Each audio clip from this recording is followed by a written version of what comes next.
Welcome back. We're going to review what we already learned.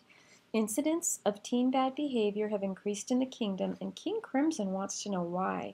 Leo the Lionheart, looking to betroth the beautiful Princess Leia, conducts 5 individual and detailed case studies and gets much in-depth information. He learns that the bad behavior started at the time of the introduction of the game designed by the king himself, and his case study data indicates a possible link, which can only be assessed by conducting a different kind of research. Research methods are like tools. For example, if we're curious about brain structures, we need to use the scanning technology that will reveal brain structures. That would be an MRI or a CAT scan, as opposed to, say, using a PET scan. So, since case studies don't reveal actual links between variables, Lionheart must use a different research tool. Chapter 2, Catnip Makes a Mistake, Discovering Naturally Occurring Relationships. We will define correlational research, explain the purpose of correlational research, and compare and contrast correlation with causation.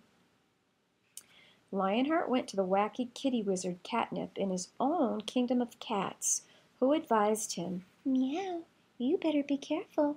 Before you go to the king and suggest it's his game causing the bad behavior, we must see if there is a link between the Game of Thrones and bad behavior. Meow." Objective number 4 answer, correlational research determines the extent to which 2 factors vary together, in which case they're linked. Catnip took note of the pattern observed in the case studies and generated a correlational hypothesis to assess if a naturally occurring relationship existed between the game and the behavior. Those who frequently play Game of Thrones are more likely to exhibit bad behaviors. Meow. Objective number 5 answer, the purpose of correlational research is to assess how variables vary together and thus how well either factor can predict the other. To test her hypothesis, Catnip coyly proceeded to collect data from a representative sample of teens in Geek. The teens answered questions about their activities on game night, that's variable 1. Their parents filled out surveys about their teens' behaviors after game night, that's variable 2. So what's a representative sample? It's when we've used random sampling so that each teen in the kingdom has an equal chance of being in the sample, so all groups in the population are fairly represented. In that way, then, we can validly generalize what we learn about our sample to our greater population. Catnip took the data on the 2 variables and calculated the coefficient of correlation thusly. She waved her paw and a magic number appeared, positive 0.75. So what does that mean? Well, the sign positive tells us the direction.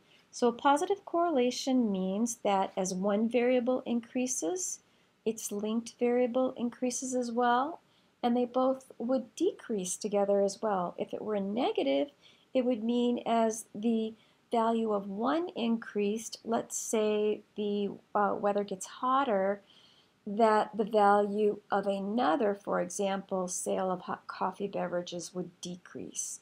So what is the strength of the correlation? That would be indicated by the absolute value. And we can see here that 0.75, that's a big, strong correlation if we take a look at our number line. So there's definitely a strong correlation between playing Game of Thrones and bad behavior. Now we're going to look at it on a scatter plot. Meow. Look, Lionheart. We can place the scores for each teen on a graph called a scatter plot and look at the link between time spent playing Thrones and incidences of bad behavior. We can see that teens who played more Game of Thrones tended to have more bad behaviors, and those who played less Game of Thrones tended to have less bad behaviors. Meow. Lionheart, you see, the more they play the game, the more badly they behave. Meow. Now we can predict that the less they play the game, the less likely will be the bad behavior. They should cease the game. Meow. Now bring me some milk, a mouse, and a bed, for I am bored with this problem and I wish to eat and sleep. I am a cat, after all. Misinterpreting correlation as causation. Here we go into that quagmire. But catnip, does this mean that the game caused the bad behavior? What? Meow. Leave me alone. Yes, yes. Meow, I'm so sleepy. Yes, yes, whatever, go away. Catnip was fast asleep, worn out by all the hard work. Okay, more information for objective 6, a nearly irresistible thinking error is assuming that an association proves causation. No matter how strong, it does not. Correlational research is very useful. It tells us if two variables are related, but the steps to tell if one event has an effect on another were not taken. There's no manipulation and control of variables. So one variable could affect the other or vice versa. For example, perhaps teens who already behave badly are more drawn to playing Game of Thrones. Or it could be, in fact, in reality, that Game of Thrones does cause the bad behavior. We don't know because correlation doesn't reveal that. Or perhaps there's another lurking variable that could affect one or both. The king will be angry, but now I am certain that the game is causing the bad behavior. I must go tell him, said Lionheart to Leia. And so he did.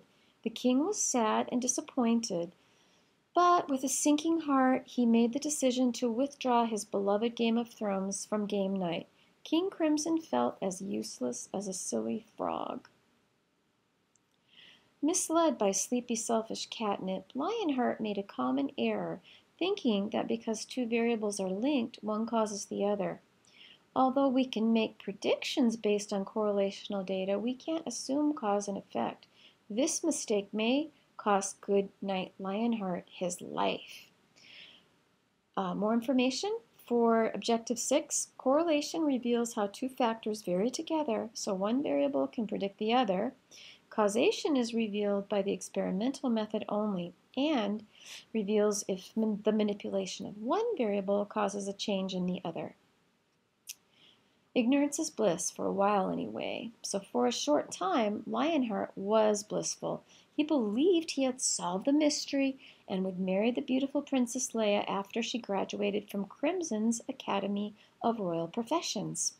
He went back to his kingdom of cats and napped long and sweet, dreaming of his wedding with the beautiful Leia adorned in lace. So let's summarize what we learned in our second video. Lionheart's case study data had indicated a possible link between the game and the behavior. Since case studies don't detect the links themselves, Lionheart turned to Catnip the kitty wizard for help on his quest. So she followed the procedures and analyses of correlational research, and the results confirmed the hypothesis. As Game of Thrones playing increases, so does bad behavior. So yes, there was a link, but what does that mean? Lionheart made the nearly irresistible thinking error, being in the quagmire, in assuming that association proves causation. No matter how strong, it does not. Research methods are like tools. If we have a question about brain activity, we need to use the right tool. So brain activity as opposed to brain structure, the scanning device is going to be a functional MRI or a PET scan. So the only form of research that takes the steps to reveal a causal relationship between variables, should there be one, is the experimental method. That would be the tool. Okay, you can go ahead and stop for now and take a break and get back to the third video. Hope you're enjoying the story, and more importantly, I hope that you're learning.